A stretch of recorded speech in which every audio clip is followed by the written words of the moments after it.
Boa noite, irmãos. Graça e paz da parte de Deus sobre a sua vida. Nós estamos aqui separados, uns dos outros, mas unidos aí pelo amor e pela graça do nosso Deus. Deus te abençoe aí onde você está, a sua família, reunidos.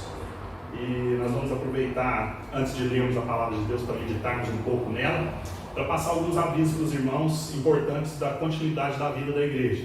O primeiro deles, irmãos, é a respeito da arrecadação de itens para a cesta básica. Se você ainda continua tendo aí na sua despensa, os itens que você costuma doar para nós confeccionarmos as cestas básicas, você pode entrar em contato direto com o nosso irmão presbítero Atos, ou pode deixar na secretaria da igreja, da 1 às 5, tá bom? Para nós continuarmos tentando aí ajudar as pessoas e fazendo esse benefício aí para aqueles que mais necessitam. Nós temos aí uma média mensal de 15 famílias que são assistidas com a cesta básica. Então, se você ainda tem condições de compartilhar, faça isso, não deixe de fazer isso.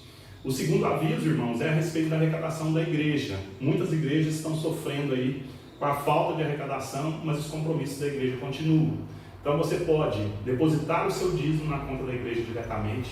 Você pode pedir o tesoureiro ou algum dos oficiais para retirar na sua casa, ou ainda você pode trazer também na secretaria da igreja. São esses os recados que eu tenho para passar para os irmãos a respeito da nossa vida, da continuidade aí da vida da igreja. Se Deus quiser, logo, muito em breve, nós temos orado por isso, temos pedido misericórdia, a graça de Deus sobre o nosso país, sobre o mundo todo, para que muito em breve nós possamos estar todos juntos aí novamente, E vai ser uma grande alegria poder rever os irmãos e celebrarmos juntos, cantarmos juntos, como nós fizemos agora à distância, E exaltarmos e louvarmos o nome do nosso Deus. A nossa liturgia hoje, ela está toda no livro de Salmos. O livro de Salmos, irmãos, ele foi chamado aí por Agostinho, pai da igreja, de um mapa da alma.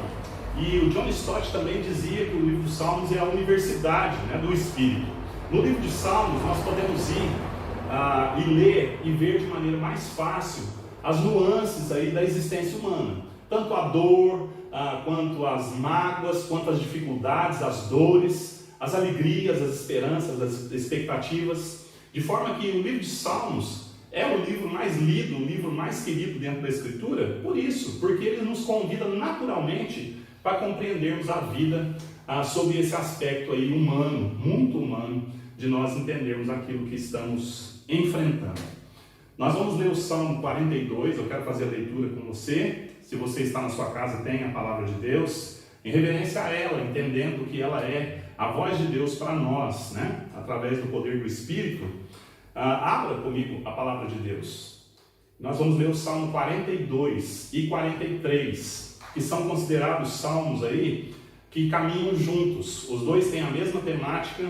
E nós podemos ver que o Salmo 43 ele não tem nem o seu título, porque ele é como se fosse uma continuidade do Salmo 42. Muitos acreditam que na antiguidade esses salmos eram juntos, eram reunidos.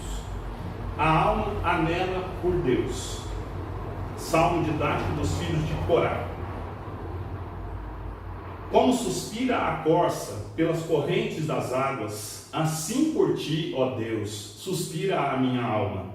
A minha alma tem sede de Deus, do Deus vivo. Quando irei e me verei perante a face de Deus? As minhas lágrimas têm sido o meu alimento dia e noite, enquanto me dizem continuamente, o teu Deus, onde está? Lembro-me dessas coisas, e dentro de mim se me derrama a alma. De como passeava eu e passava com a multidão do povo, guiando-os em procissão à casa de Deus, entre gritos de alegria e louvor, uma multidão em festa.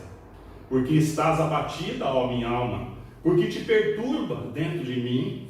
Espera em Deus, pois ainda o louvarei, a Ele, meu auxílio e Deus meu. Sinto abatida dentro de mim a minha alma. Lembro-me, portanto, de ti nas terras do Jordão, e no monte Hermon, e no outeiro de Mizar. Um abismo chama outro abismo, ao fragor das tuas catadupas. Todas as tuas ondas e vagas passaram sobre mim. Contudo, o Senhor durante o dia me concede a sua misericórdia, e à noite comigo está o seu cântico. uma oração ao Deus da minha vida. Digo a Deus, minha rocha, por que te olvidaste de mim? Porque hei de andar eu lamentando sobre a opressão dos meus inimigos? Esmigalham-se-me os ossos quando os meus adversários me insultam, dizendo, o teu Deus, onde está? Porque estás abatida, ó minha alma, porque te perturbas dentro de mim. Espera em Deus, pois ainda o louvarei, a Ele, meu auxílio e Deus meu. Faze-me justiça, ó Deus, e pleiteia a minha causa contra a nação contenciosa. Livra-me do homem fraudulento e injusto, pois tu és o Deus da minha fortaleza. Por que me rejeitas? Porque hei de andar eu lamentando sobre a opressão dos meus inimigos? Envia a tua luz e a tua verdade para que me guiem, e me levem ao teu santo monte e aos teus tabernáculos. Então irei ao altar de Deus, que é a minha grande alegria. Ao som da harpa eu te louvarei, ó Deus, Deus meu, porque estás abatida, ó minha alma, porque te perturbas dentro de mim. Espera em Deus, pois ainda o louvarei, a Ele, meu auxílio e Deus meu. Embora eu vá ficar aí embasado e baseando a nossa mensagem apenas no Salmo 42, eu queria que os irmãos percebessem que ele é uma continuidade aí sobre o tema das dores e do abatimento do salmista, da sua depressão diante das dores e dos problemas que o cercam, mas também ele é um chamado, uma pregação no coração do próprio salmista, para si mesmo, a respeito de como nós devemos esperar por Deus em tempos difíceis. Se você gosta de temas de sermão, esse é o nosso tema da mensagem de hoje. Espere por Deus em tempos difíceis. Vamos orar para que o Senhor nos ilumine e nos abençoe na compreensão, no entendimento da palavra dele e aplique também no nosso coração a sua palavra da maneira que ele deseja para a nossa transformação, nossa santificação, o nosso benefício. Oremos. Deus querido, agradecemos, Senhor, porque o Senhor tem nos preservado a vida, mesmo em meio às dificuldades e lutas, Senhor. Agradecemos porque o Senhor tem sido fiel, ó Pai, e tem enviado a nós a Tua salvação, o Teu amor, a Tua provisão e a Tua palavra, ó Deus.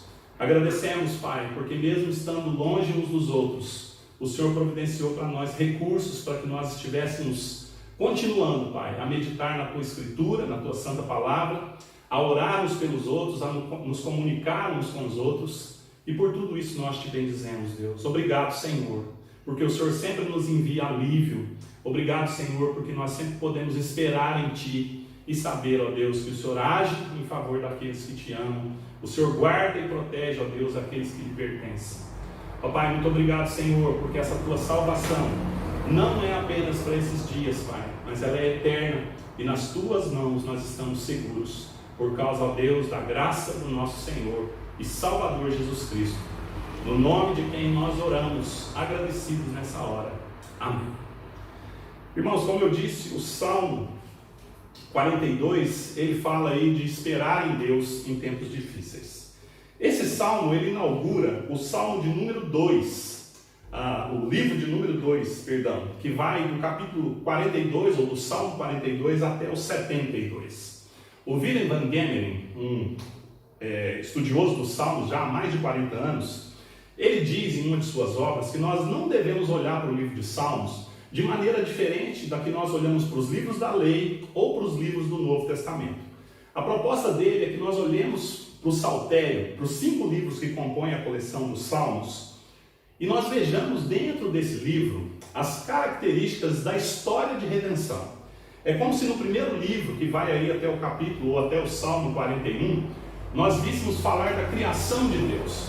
Portanto, se nós pegarmos a ideia de criação, queda, redenção e consumação, no livro 2 e no Salmo 42, nós estaríamos dentro então das dores da queda, daquilo que afligiu o ser humano desde o Jardim do Éden e transparece aí então no coração do salmista, mas na vida de cada um de nós. Nós estamos sofrendo saudades de Deus, saudades do tempo, saudades de uma vida que nós sequer conhecemos de maneira perfeita.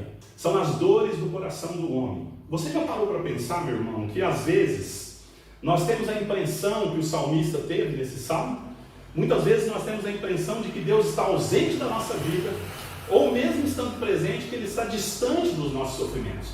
Essa é a sensação humana, esse é o sentir humano que o salmista quer, pela inspiração divina, nos transmitir.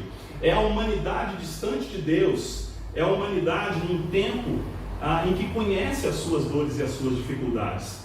E a humanidade nesse livro 2, nesse segundo livro dos Salmos, ela aguarda a redenção, ela aguarda com expectativa o tempo em que vai poder cantar alegre, em que vai poder ser livre dos seus inimigos, em que vai poder louvar a Deus com todos os irmãos. É isso que nós aguardamos, irmãos. Simbolicamente, na vida do salmista, dos filhos aí de Corá, eles mostram isso para nós, que nós também vivemos tempos assim, em que nós sentimos as dificuldades e as dores que nos cercam, mas nós aguardamos com esperança, com fé e convicção, os dias bons que Deus há de trazer.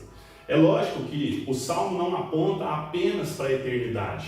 Se nós continuarmos nos outros 5 livros aí, né, seguindo a sequência que o William Van Gemmen propõe, nós vamos ver que os últimos livros, o 4 e o 5, principalmente do Saltério, eles vão dizer dessa alegria eterna, onde não mais nós nos reuniremos como irmãos, juntos apenas num templo local, mas nós nos reuniremos por toda a eternidade como povo de Deus e celebraremos juntos aquilo que Deus fez por nós em Jesus Cristo. É um tempo então de aguardarmos a salvação e lidarmos com as nossas lutas e dores, confiando no Senhor. Isso acontece com todos, irmãos, não apenas com o salmista. Agostinho, que eu já citei hoje, né? Ele dizia que além dos salmos serem um mapa da alma e mostrarem aquilo que está dentro de cada um de nós, tinha uma frase dele muito famosa, né, que ficou muito famosa, que diz: fizestes no Senhor para ti, e o nosso coração anda inquieto, enquanto não descansar em ti. Essa é a ideia de Agostinho, que o ser humano, ele só descansará e só terá alívio em Deus. O salmo que nós lemos, irmãos, ou o 42 e 43, ele fica composto aí então, se nós olharmos só para o 42, de 2 estrofes, se olharmos juntos com o 43, de 3 estrofes, o tema é o mesmo e há um refrão que é repetido. No Salmo 42 ele é repetido no versículo 6 e no 12. E há um questionamento do salmista para si mesmo. O salmista está se questionando. Por que você está abatido, ó minha alma? Por que você se perturba dentro de mim? E aí, ao pregar para si, ele diz: espera em Deus, porque você ainda vai louvá-lo, porque Ele vai livrá-lo e vai atendê-lo. Só que antes de nós chegarmos a essas conclusões, nós precisamos olhar para as 2 estrofes, pelo menos do Salmo 42, que é o que eu quero fazer com os irmãos nessa noite, e perceber que do verso 2 até o verso 5, que é a primeira divisão aí, natural desse Salmo, né? Nós temos o título, depois do verso 2 ao verso 5, o primeiro questionamento no verso 6. Nós olhamos e percebemos que o salmista ele usa algumas ilustrações, ele usa algumas imagens fortes para dizer para nós da dor que está no seu coração e das dores que todo ser humano carrega até descansar e achar refúgio em Deus. A primeira imagem que o salmista utiliza aí é a da corça ou do cervo, né?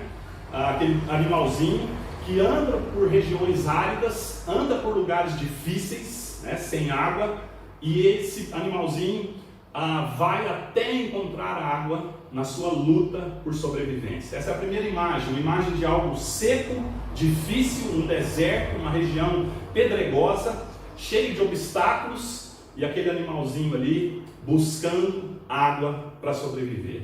A segunda imagem que ele usa aí, que é muito forte, muito pesarosa, vamos dizer assim, dentro do Salmo, é a imagem da sede que existe e das lágrimas que, ao invés de água, molham aí o coração do salmista. Ele diz que ele tem sede de Deus, do Deus vivo, não é de qualquer Deus, é do Deus verdadeiro, e ao invés de receber alívio e renovo, as lágrimas dele é que tem sido aí o seu lenitivo.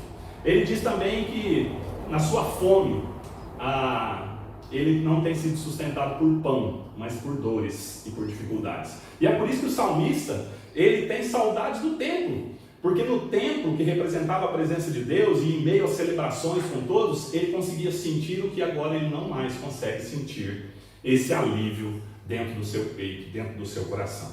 Aí nós podemos passar para a segunda estrofe aí do Salmo, do verso 7 até o verso 11, e entender por que ele diz então que a sua alma anda encurvada, que ele anda dobrado, que ele anda enfraquecido diante da vida. Ele diz isso porque todas as figuras que ele usou na primeira estrofe são reais para ele. Elas são não apenas metafóricas, mas ele sente isso por causa da situação que ele está vivendo. É assim que você e eu nos sentimos quando nós percebemos ou achamos que Deus está ou ausente da nossa vida, ou não se importa com o nosso sofrimento. A nossa alma se encurva. E nós, ao invés de esperarmos em Deus com confiança e fé, nós nos sentimos como sobrecarregados e soterrados pela vida e pelas nossas dificuldades. A sabedoria no Salmo para nós sairmos disso, nós vamos aplicar no finalzinho da nossa mensagem. Mas antes eu gostaria que você continuasse olhando comigo para as ilustrações que o salmista vai nos dizer aí, ainda no bloco 2, do verso 7 ao 11. Ele vai falar de montanhas, né? Ele vai falar de águas violentas, ele vai falar de ossos esmigalhados. Imagine essas imagens, irmãos.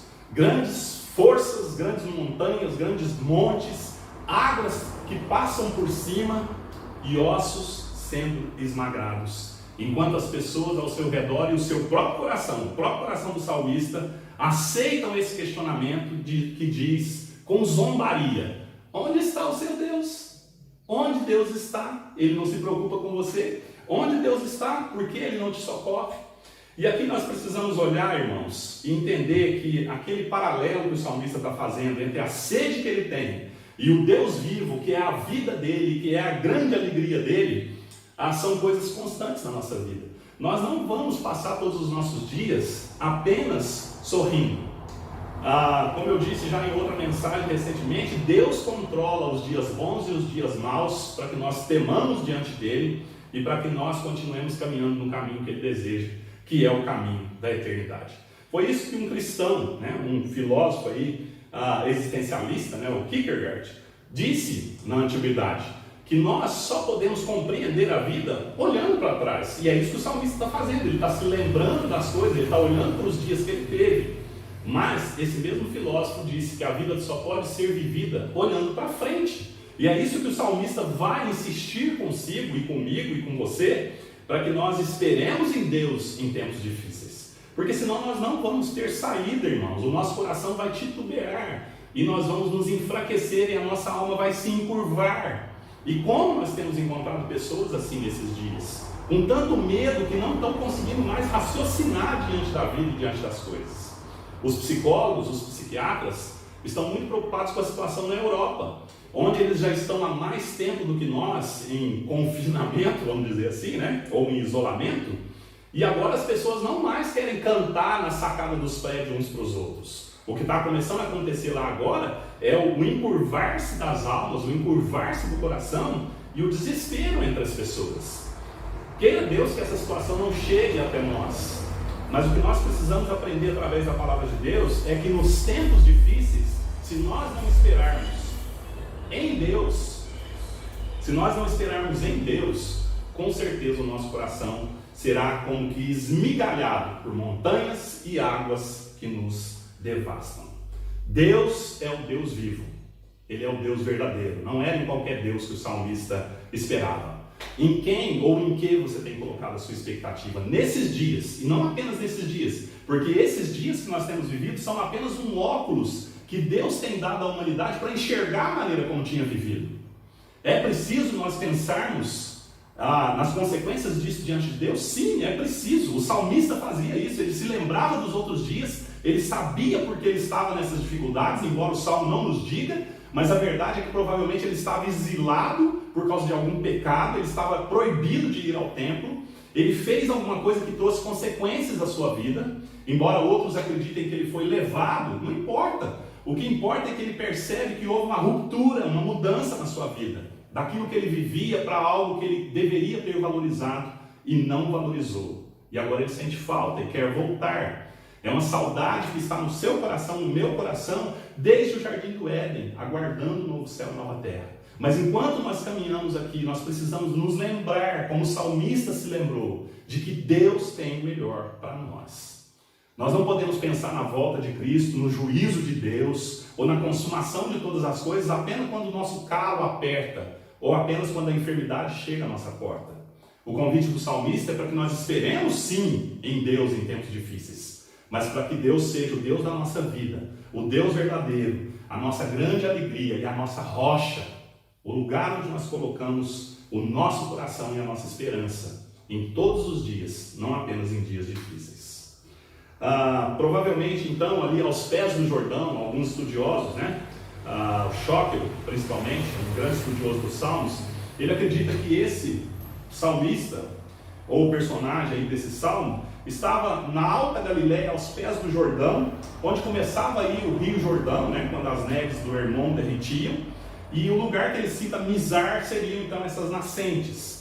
E essas cascatas e águas violentas que ele cita aí, de maneira ilustrativa no versículo 7 e 8, seria essa visão que ele tem do nascimento de um rio bonito, ali no meio da terra seca, mas que para ele não traz mais esperança e não traz mais vida. Ao invés disso, ele sente que Deus está passando por sobre ele e não está percebendo aquilo que ele tem vivido. Tem uma coisa que eu quero destacar e chamar a sua atenção, irmãos, e ela é uma dinâmica que pode acontecer com você, mesmo conhecendo a Deus. Preste atenção. Esse salmo, ele é dividido aí, se você for do 42 até o 43, como nós lemos, entre lamento e esperança, lamento e esperança, lamento e esperança, lamento e esperança. São 4 blocos em que o salmista divide aí, entre lamento e esperança, e vai até o fim fazendo essa dinâmica. É uma construção poética do salmo. Só que olhando mais de perto, nós podemos ver que algumas coisas afetaram o coração do salmista e prejudicaram a ele na sua esperança em Deus em tempos difíceis. São elas. Primeira coisa que nós devemos tomar cuidado aí, que eu quero destacar para você nesse salmo: as comparações. Nós não podemos viver a nossa vida dizendo assim: mas antes era desse jeito e agora está de outro jeito. Irmãos, a salvação da nossa alma, a nossa jornada, a jornada do homem, ela teve um início e ela terá um fim. Aceitar isso o mais rápido possível é o primeiro passo para nós aprendermos a confiar em Deus, de que todas as coisas estão no seu governo. Porque quando tempos difíceis chegarem, nós vamos continuar crendo que tudo está indo para a consumação daquilo que Deus disse. O problema é que o coração pecaminoso do homem não aceita isso. E qualquer coisa que sai do controle da humanidade, ou sai do nosso controle, leva o nosso coração a começar a fazer questionamentos diante de Deus. O salmista então compara a sua vida com a dos outros, compara a sua vida com a sua vida antiga, compara a sua vida com aquilo que ele tinha, e isso é péssimo de nós fazermos, irmãos. Nós não podemos viver de comparações, porque isso vai gerar depressão espiritual em nós. E às vezes até emocional, vamos dizer assim.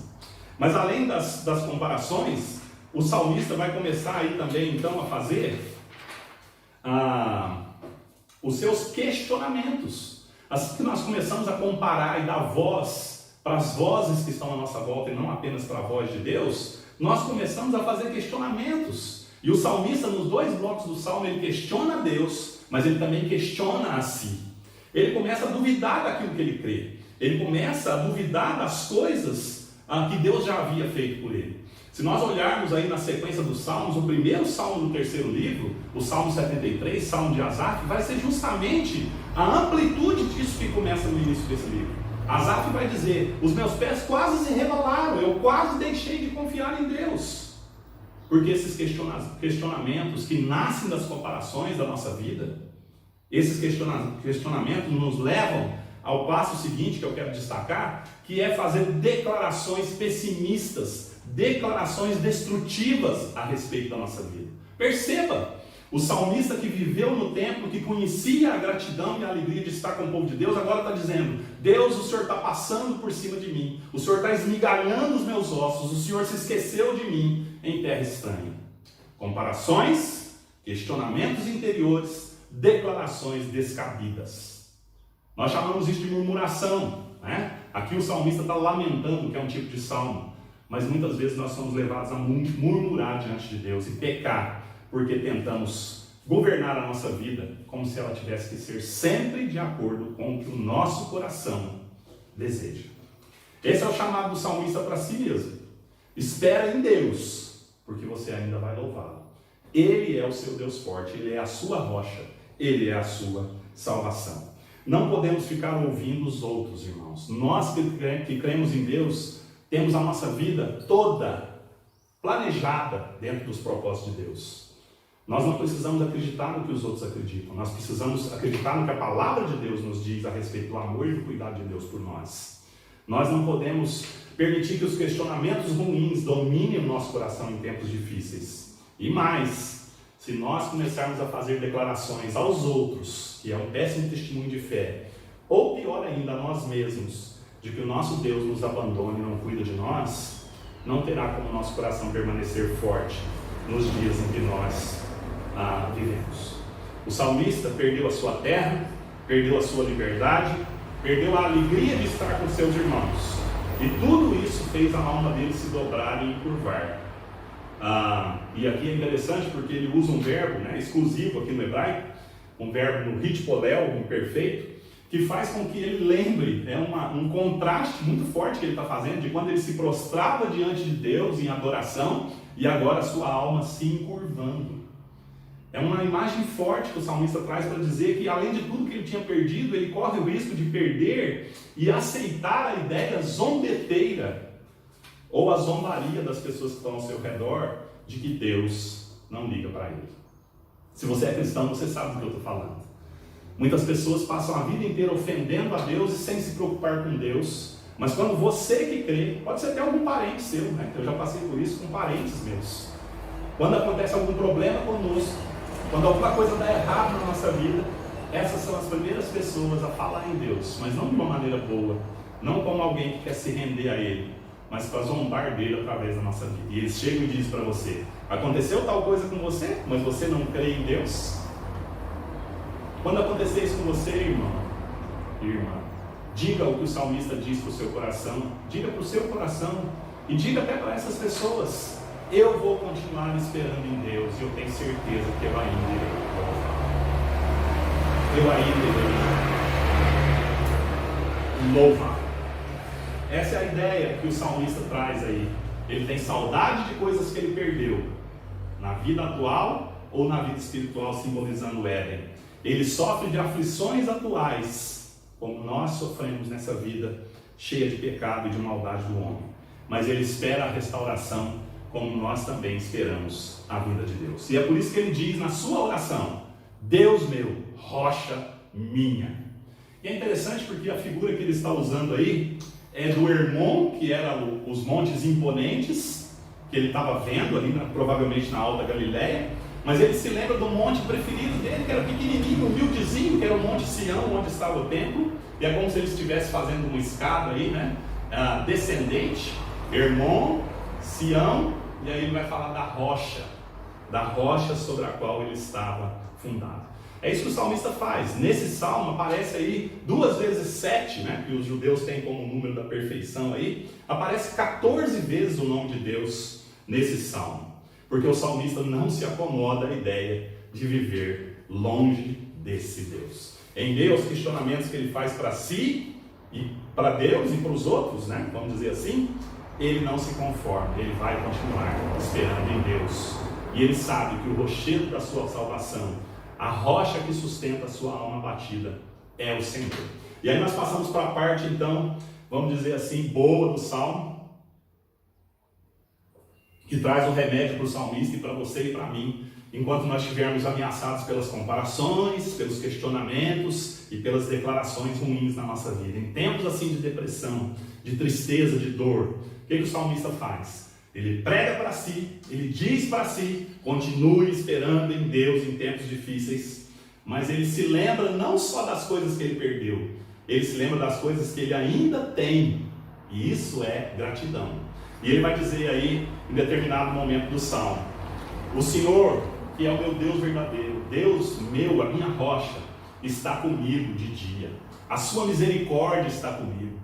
Percebam, irmãos, esse conceito de misericórdia na palavra hesed, que ele utiliza aí no hebraico, É um conceito de plena fidelidade de Deus. Ele sabe que, apesar dos seus olhos enxergarem a vida de uma maneira muito difícil, ele crê na aliança de Deus com ele crê que Deus não vai abandoná-lo, e é por isso que ele pode dizer para si e para os outros: eu continuarei esperando em Deus, e vocês vão me ver louvá-lo, porque ele vai agir em meu favor. E é por isso que de noite está com ele, então, não mais lágrimas, mas um cântico novo, um cântico de alegria, que é o Deus da sua salvação.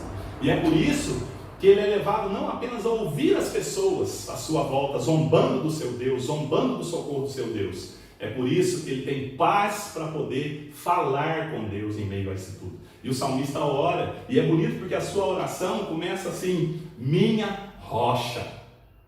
Não Sião, que era o templo, não Hermon, que era o monte de onde tinha as neves, mas minha rocha. E aqui eu quero fazer uma pausa e aplicar uma coisa muito importante para você. Porque, como eu disse, os livros do Salmo mostram desde a criação, a queda, a redenção, até a consumação de todas as coisas. E quando esse salmista fala tanto de montes assim, não tem como nós não nos lembrarmos do Monte Calvário, ou Gólgota, onde Jesus, aquele que veio ser a resposta de Deus para as mazelas do homem, aquele que veio demonstrar o amor e a presença de Deus de verdade entre nós, o Filho de Deus, o Deus Filho, esse Jesus foi sacrificado num monte por você e por mim. E olha que interessante, o salmista vai fazer algumas coisas que nos aludem, né, ainda que de maneira negativa, à vida que Cristo teve. O salmista tem sede. O Senhor Jesus lá na cruz teve sede. O salmista diz que os seus ossos estão sendo esmagados. A Bíblia diz que nenhum osso se quebrou daquele que é o nosso Salvador. A Bíblia diz que o salmista tem fome. O Jesus que veio para morrer por nós diz que ele, somente ele, é o pão da vida. Jesus é a rocha no qual nós podemos esperar em Deus em tempos difíceis. Quando Jesus chegou e quando Jesus partiu, a mensagem que ele quis deixar para aqueles que creem é: eu estou com vocês todos os dias até o fim dos tempos. Viram o que o salmista está fazendo para nós? Viram o que a Escritura está apontando para nós? O salmista conseguia ver, e você também consegue, irmãos, Deus na natureza, até no bichinho que está com sede. Você consegue ver Deus na sua fé e na fé dos seus irmãos. Você consegue ver Deus mesmo no exílio e mesmo em tempos difíceis, assim como o salmista, assim como um exilado conseguia ver essas coisas, você também pode ver, se entender o que Deus fez por nós em Jesus Cristo. O Filho de Deus teve sede para que você pudesse, crendo nele, ter no seu interior rios de água viva que nascessem em tempos ruins e não deixassem você morrer de sede ou com as suas próprias lágrimas. O Filho de Deus passou dificuldades e dias ruins para que pudesse alimentar o seu coração em todo o tempo e até a eternidade. É interessante porque o questionamento que o salmista faz, ainda lembrando do Novo Testamento e apontando para o novo céu e nova terra, né, como o Van Gemen nos ensina, a mesma expressão que é utilizada aí, porque se perturba dentro de mim, é a expressão que Jesus vai usar em João, capítulo 14, para os discípulos: não se turbe o vosso coração. É a mesma expressão hebraica traduzida para o grego: porque estás perturbada a minha alma. E Jesus diz para os discípulos então: não se turbe o vosso coração, creiam em mim. Creiam em mim em tempos difíceis. E aí eu quero encerrar aplicando, irmãos, para vocês da seguinte maneira: o amor contínuo de Deus é um conforto para a alma continuamente atormentada por perguntas e por luto. O amor contínuo de Deus é um conforto para a alma continuamente atormentada por perguntas e luto.